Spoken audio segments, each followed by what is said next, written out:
Domenica 21 aprile, presso le palestre comunali di Tombolo e Galliera, si sono giocate le finali del campionato provinciale FIPA Under 13 femminile. A Galliera, per il terzo e quarto posto, ha giocato il Casalserugo Volley Iris, che ha dominato l'USMA con un secco 3-0, dimostrando di essere squadra più compatta in campo e forse anche meno timorosa. Vogliamo ricordare che il Casalserugo ha sfiorato la finale per il primo e secondo posto, perdendo solo per un soffio il tie break contro la vincente del torneo. È mancata la nostra difesa per arrivare in finale. Potevamo dare molto di più, abbiamo difeso sempre tantissimo e fatalità, insomma, era una giornata evidentemente un po' no, e abbiamo peccato un po' in difesa, questo sì. Il Casalserugo non è deluso perché avrà modo di rifarsi nelle fasi regionali. Siamo molto contenti di essere arrivate terze, anche se speravamo molto di arrivare in finale, di vincere, perché quest'anno è stato molto difficile dal punto di vista fisico-tecnico, ma anche del palazzetto inagibile, del nostro palazzetto, però siamo molto contenti di essere arrivate terze, insomma. Le società Pulpatamio Vigo d'Arzere e Comitense Volley hanno disputato la finale per il primo e secondo posto. La partita non ha dato forti emozioni perché netto è stato il divario tra le due squadre.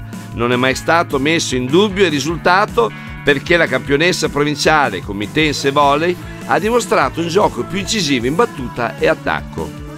Dopo l'accesso dell'Under 14 alle fasi regionali, anche l'Under 13 della Comitense raggiunge questo traguardo, dimostrando come la società sportiva stia lavorando bene nel settore giovanile, ponendosi al vertice dei migliori vivai del padovano.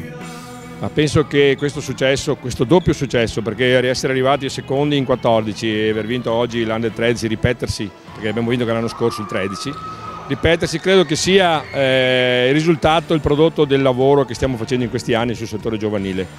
E grazie anche agli allenatori, alle Ornella e quelli che seguono le squadre.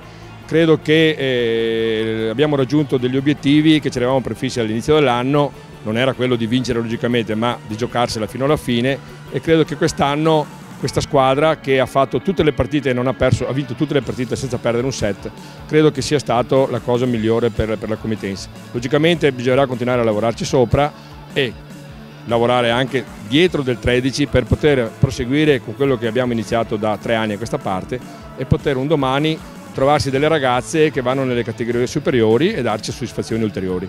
Intanto l'Under 14 si sta comportando bene ai regionali. Ieri abbiamo iniziato i regionali, siamo andati in un concentramento diciamo difficile perché il Torri è una squadra molto buona, l'Union Volley la conoscevamo già dall'anno scorso. Diciamo che abbiamo buttato tutte le energie sulla prima partita in maniera tale da poter portare a casa un risultato che ci consentisse di poter magari nella seconda partita risparmiarci un po', visto che avevamo ragazze che oggi dovevano fare la finale, perché 3 ragazze che hanno giocato ieri oggi hanno fatto la finale qua in 13. Quindi sotto questo profilo loro si sono comportate benissimo, ci siamo qualificati. Adesso giovedì non so ancora dove andremo, se andremo a San Donao o andremo a Feltre, però ce la giocheremo. Le ragazze si stanno comportando molto bene. Dopo nei risultati influiscono tante cose, però noi ci siamo e speriamo di far bene. Siamo state brave dal campo alla panchina, abbiamo lavorato sodo quest'anno durante tutti gli allenamenti, ci siamo impegnate per ottenere questi risultati e speriamo di ottenerne anche altri. La squadra classificata al secondo posto guarda già avanti. Io credo che l'esperienza che abbiamo fatto stasera sia un'esperienza importante per questa squadra che era carente proprio in questa cosa, l'esperienza, le partite ad alto livello. Questa sera abbiamo giocato una partita ad alto livello, l'abbiamo persa, ma le ragazze hanno trovato una motivazione per continuare a giocare e impegnarsi sempre di più. Sì, siamo contenti perché comunque abbiamo raggiunto un traguardo e per noi è stato importante e questo ci aiuterà a allenarci sempre di più e diventare sempre più forti. Le piccole atlete crescono e con loro tutto il volley padovano.